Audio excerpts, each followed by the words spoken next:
Hello दोस्तों, स्वागत है आपका मेरे YouTube चैनल परीक्षा प्लान में। तो जैसा कि आप लोगों को पता है कि EVS के प्रीवियस ईयर के क्वेश्चन को सॉल्व करवा रही हूं। तो ये जो पेपर है ये सितंबर 2014 वाला है। इसके पहले फरवरी 2014 वाले पेपर को सॉल्व किया था। आज सितंबर 2014 वाले पेपर को सॉल्व करेंगे। तो चलिए वीडियो को शुरू करते हैं। वीडियो देखने के बाद यदि आपको अच्छा लगे तो वीडियो को लाइक कर दीजिएगा।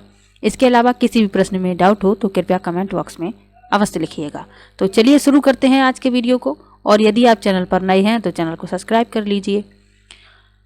तो चलिए पहला प्रश्न पढ़ते हैं। लिखा है कांसा ब्रांज दो धातुओं का मिश्रण है। ये दो धातुएं हैं।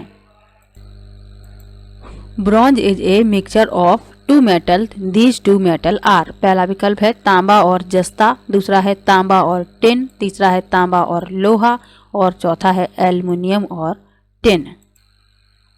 तो कांसा जो है वह तांबा और टिन का मिश्रण है। दूसरा विकल्प इसमें सही है। ये प्रश्न कई बार पूछा गया है, इंपॉर्टेंट प्रश्न है, इसको याद रखिएगा। Copper and tin.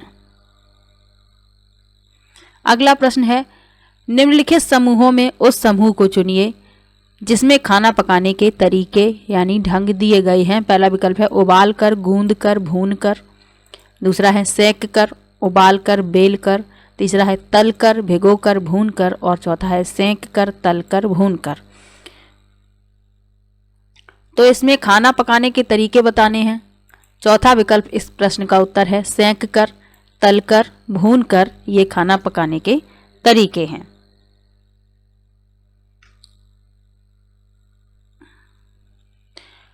अगला प्रश्न है माउंट एवरेस्ट के बारे में सही कथन चुनिए। लिखा है यह जम्मू और कश्मीर का भाग है। इसकी चोटी की ऊंचाई 8,900 मीटर है। दूसरा है यह नेपाल का भाग है और इसकी चोटी की ऊंचाई 8,900 मीटर है। तीसरा है यह भारत का भाग है और इसकी चोटी की ऊंचाई 9,850 मीटर है।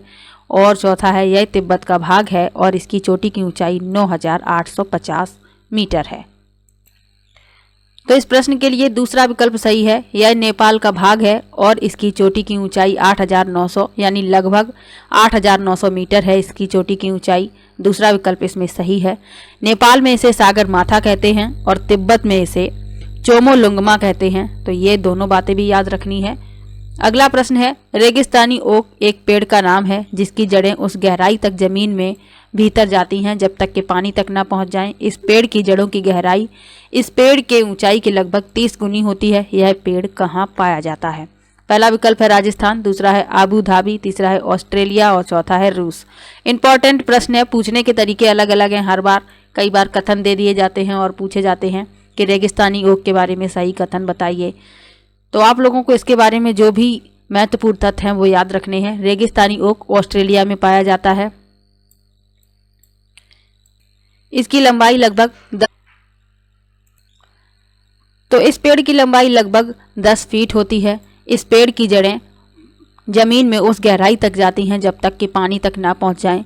जब कभी भी उस क्षेत्र में सूखा पड़ जाता है या पानी की कमी हो जाती है तो लोग इसके तने में पतला पाइप डालकर पानी निकाल लेते हैं और उस पानी को पीते हैं। इसमें पत्तियां भी बहुत कम पाई जाती हैं, ये भी याद रखिएगा। तो ये पेड़ जो है ऑस्ट्रेलिया में पाया जाता है, ये भी याद रखना है। अगला प्रश्न देखते हैं। राज्य के लोगों के लिए मधुमक्खी पालन शुरू करने की सबसे अच्छी अवधि कौन सी है? पहला विकल्प है जनवरी से मार्च, दूसरा है अप्रैल से जून, तीसरा है जुलाई से सितंबर और चौथा है अक्टूबर से दिसंबर। तो मधुमक्खी पालन शुरू करने का सबसे अच्छा समय है अक्टूबर से दिसंबर, क्योंकि ये मधुमक्खी के अंडे देने का समय होता है। चौथा विकल्प इसमें सही है। मधुमक्खी के छत्ते में 3 प्रकार की मधुमक्खियां पाई जाती हैं। रानी मधुमक्खी, ये अंडे देती हैं। नर मधुमक्खी, ये कोई विशेष कार्य नहीं करती। और श्रमिक मधुमक्खी बहुत ही महत्वपूर्ण होती हैं छत्ते के लिए। ये छत्ते बनाने का कार्य, फूलों से रस एकत्र करने का कार्य, शहद बनाने का कार्य, बच्चे पालने का कार्य, ये सभी कार्य श्रमिक मधुमक्खियां करती हैं। तो मधुमक्खी के बारे में ये सब भी आप लोगों को याद रखना है। इसके अलावा लीची के फूल मधुमक्खी को लुभाते हैं, ये भी याद रखना है। अगला प्रश्न है खेजड़ी वृक्ष के बारे में सही कथनों को चुनिए। लिखा है यह वृक्ष मुख्यतः रेगिस्तानी क्षेत्रों में पाया जाता है। कथन बी में लिखा है इसे अधिक जल की आवश्यकता नहीं होती। यह छायादार वृक्ष है जिसकी छाया में बच्चे खेलना पसंद करते हैं। यह अपने तने में जल एकत्र करता है और लोग पतले पाइप से इस जल को पीते हैं। अब खेजड़ी वृक्ष के बारे में जो सही है वह बताने हैं। यह रेगिस्तानी इलाकों में पाया जाता है, बिल्कुल सही है। इसे अधिक जल की आवश्यकता नहीं होती, बिल्कुल सही, तभी तो ये रेगिस्तान में उग सकता है, क्योंकि रेगिस्तान में पानी की कमी तो होती ही है। यह छायादार वृक्ष है, इसकी छाया में बच्चे खेलना पसंद करते हैं। ए बी सी सही है, पहला विकल्प इस प्रश्न का उत्तर है। यह अपने तने में जल एकत्र करता है और लोग पतले पाइप से इस जल को पीते हैं, ये गलत है।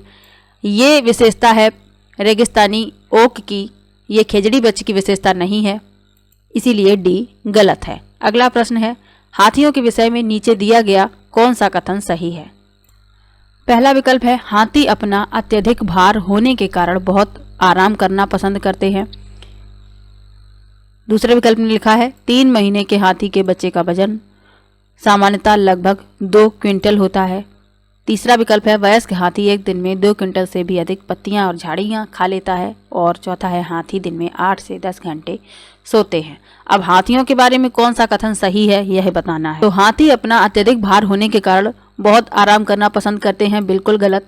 हाथी बहुत कम आराम करते हैं, ये दिन में लगभग 2 से 3 घंटे ही सोते हैं, तो इसलिए पहला गलत हो गया। 3 महीने के हाथी के बच्चे का भार सामान्यतः 2 कुंटल होता है, बिल्कुल सही है।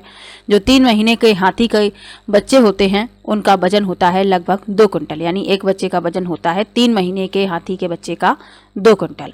वयस्क हाथी एक दिन में 2 कुंटल से भी अधिक पत्तियां और झाड़ियां खा लेता है, गलत है। वयस्क हाथी एक दिन में 100 किलो यानी 1 क्विंटल से भी अधिक झाड़ियां और पत्ते खा लेता है, इसीलिए तीसरा गलत हो गया। हाथी दिन में 8 से 10 घंटे सोते हैं, गलत, 2 से 3 घंटे ही सोते हैं। तो हाथियों के बारे में 3 ये गलत लिखे हुए हैं। एक सही है कि 3 महीने के हाथी के बच्चे का भार सामान्यतः लगभग 2 क्विंटल होता है। इसके अलावा हाथी के बारे में और क्या क्या याद रखना है कि हाथी के झुंड में 10 से 12 मादा हाथी और बच्चे होते हैं। झुंड में कोई नर हाथी नहीं होता, वे 14 या 15 वर्ष की आयु में झुंड को छोड़ देते हैं। झुंड की जो बुजुर्ग हथनी होती है वह झुंड का नेतृत्व करती है। इसके अलावा हाथियों के कान बड़े बड़े होते हैं, जब गर्मी लगती है तो ये कान हिलाकर हवा करते हैं। हाथियों को कीचड़ में खेलना बहुत पसंद है, इससे इनके शरीर को ठंडक मिलती है। तो ये सब बातें भी हाथी के बारे में याद रखनी है। अगला प्रश्न है नीचे दिया गया पैराग्राफ पढ़िए जिसे गांव के एक छात्र ने अपने घर के विषय में लिखा है।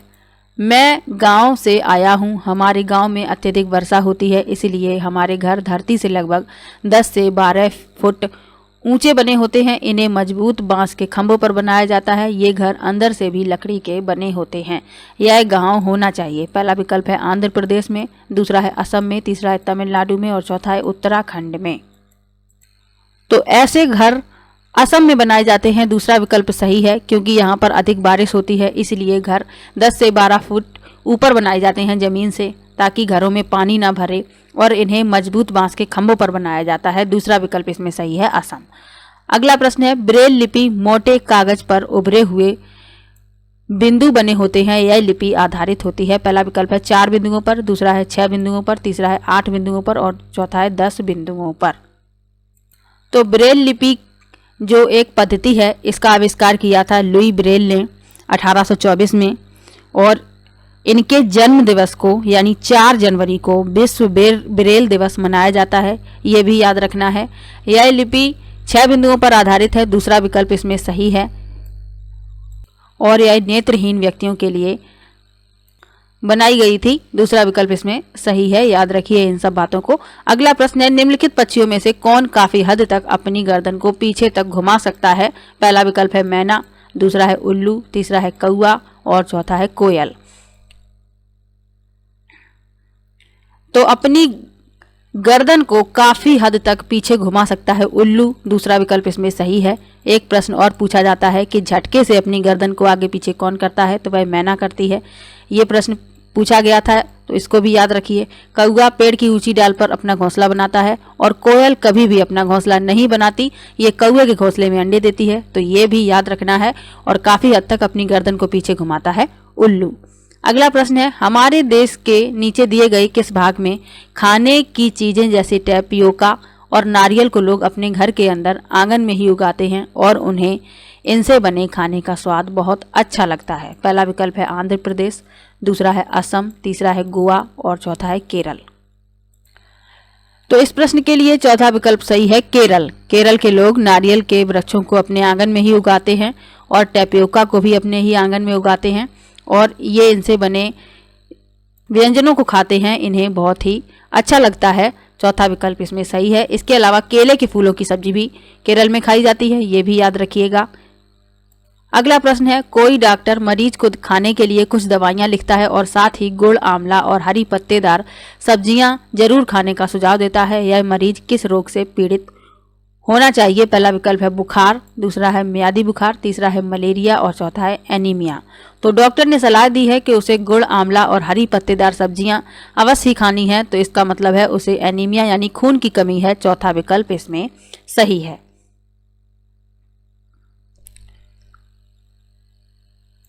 अगला प्रश्न है, कुछ पक्षी हमारी तुलना में 4 गुनी अधिक दूरी तक देख सकते हैं, ये पक्षी हैं। पहला विकल्प है कौआ, चील, बुलबुल, दूसरा है बाज, कबूतर, तोता, तीसरा है चील, बाज, गिद्ध और चौथा है फाख्ता, कौआ, मोर।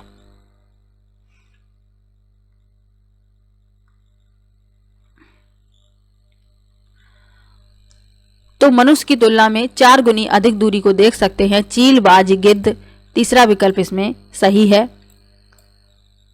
अगला प्रश्न है, भारत के मानचित्र में दिल्ली की स्थिति के सापेक्ष हिमाचल प्रदेश की राजधानी शिमला और मध्य प्रदेश की राजधानी भोपाल क्रमशः स्थित हैं। दिल्ली के पहला विकल्प है उत्तर पूर्व और उत्तर पश्चिम में, दूसरा है दक्षिण पश्चिम और दक्षिण पूर्व में, तीसरा है उत्तर और दक्षिण में और चौथा है दक्षिण पूर्व और उत्तर पश्चिम में। तो मानचित्र में देखिए, अच्छे से समझ में आएगा, इसलिए मैं जो भी प्रश्न आता है दिशा वाला तो मैं मानचित्र से ही बताती हूँ ताकि आप लोगों को अच्छे से समझ में आ जाए। तो ये है दिल्ली, इससे सही दिखाई देगा, ये दिल्ली है और दिल्ली के सापेक्ष शिमला की स्थिति क्या है? उत्तर और मध्य प्रदेश की राजधानी भोपाल की दक्षिण। तो चलिए प्रश्न पर आते हैं। तो तीसरा विकल्प इस प्रश्न का उत्तर होगा उत्तर और दक्षिण में। दिल्ली के सापेक्ष शिमला है उत्तर में और भोपाल है दक्षिण में। तीसरा विकल्प इसमें सही है। तो ये पेपर था सितंबर 2014 वाला, इसमें EVS के प्रश्नों को सॉल्व करवा दिया है। यदि आपको किसी भी प्रश्न में डाउट हो तो आप कमेंट बॉक्स में ज़रूर लिखिएगा। मिलते हैं नेक्स्ट वीडियो में नेक्स्ट पेपर के साथ।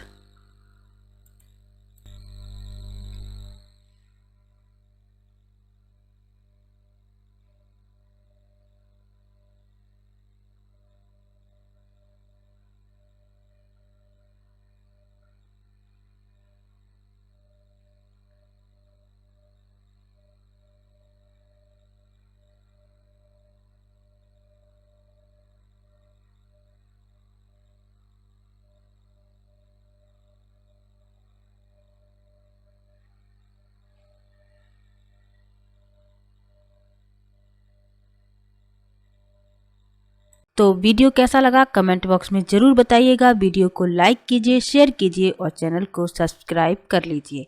मिलते हैं नेक्स्ट वीडियो में, तब तक के लिए बाय बाय।